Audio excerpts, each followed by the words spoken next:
Congratulations, Darrell. It's a very well-deserved honor. At this time, it's my pleasure to introduce to you Judge Brian Jackson, who will present this year's Contribution to Amateur Football Award. Judge Brian Jackson. Thank you, Ken, and good afternoon to all of you.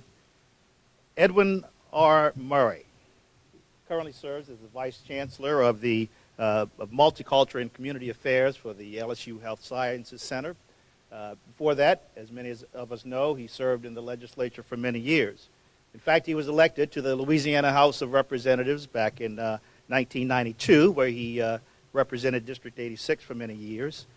In 2005, he then was elected to the Louisiana Senate, where he served until January of this year.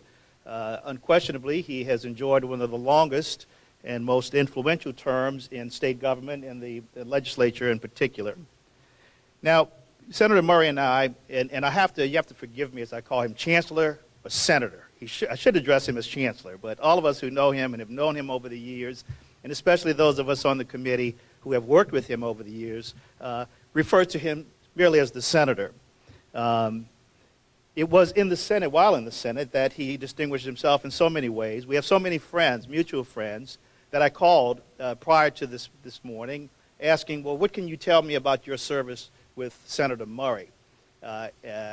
Several of them mentioned, Senator, you should know, that I had to mention something about what they call the Murray Mumble.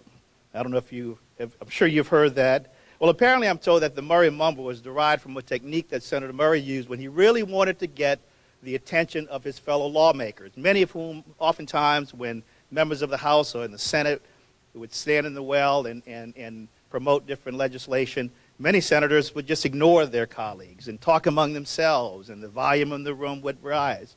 But somehow Senator Murray developed a technique where he would lean into the microphone and speak very low. And all of his colleagues would simply stop talking at that time, and he had the attention of everyone in the Senate and in the House. That technique, I'm told, is now being used by several other members of the legislature. And I'm happy to say that Senator Murray used that technique actually to the benefit of the Sugar Bowl Committee, not once but several times, most recently in his support of legislation that has helped secure the kind of necessary funding we need to put on events like this, and especially to compete on the national stage for the national football games. You have to understand that in past years, our Louisiana legislature would often provide direct funding to support the work of the Sugar Bowl Committee to allow us to compete, again, for the national championship football games.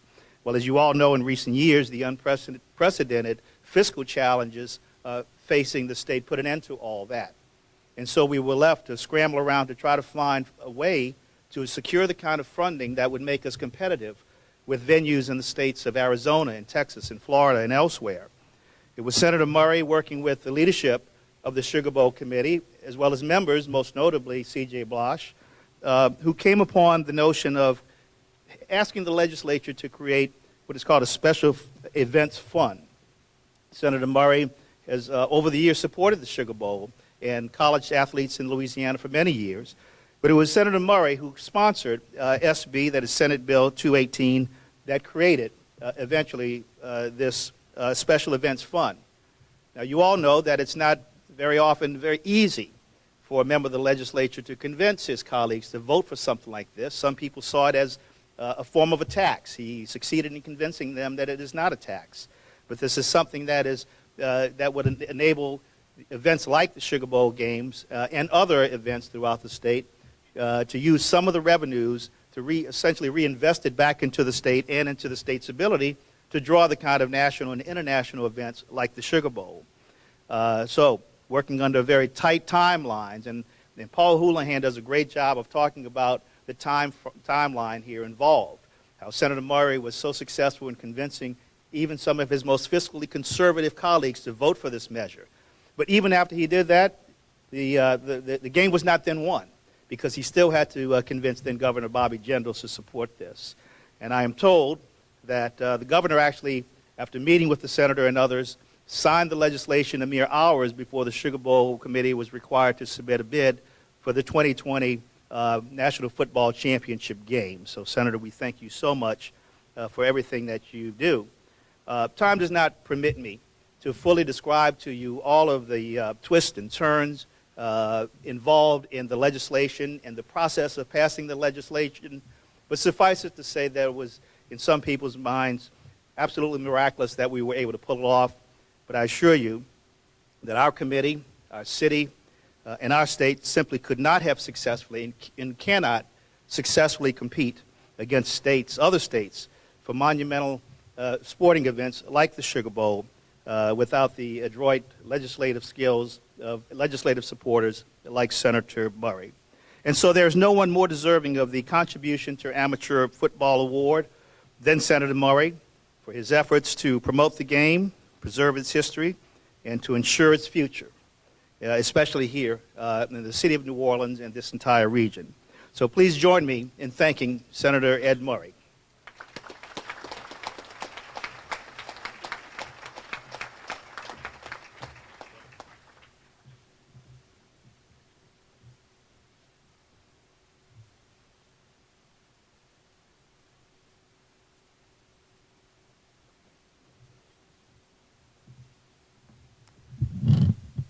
I'm going to be really, really brief because the day is really for these young men that are sitting here in front of us.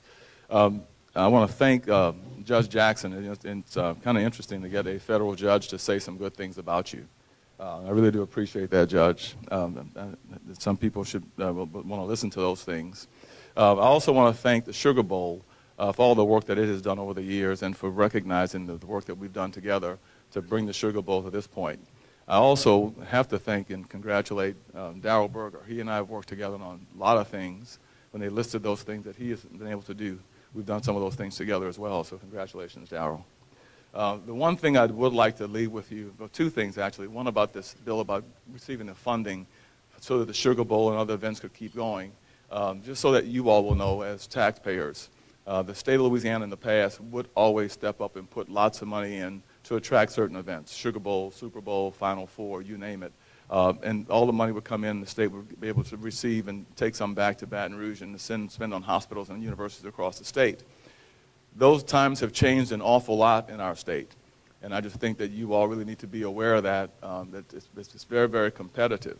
The whole game has changed nationally in terms of trying to attract these events.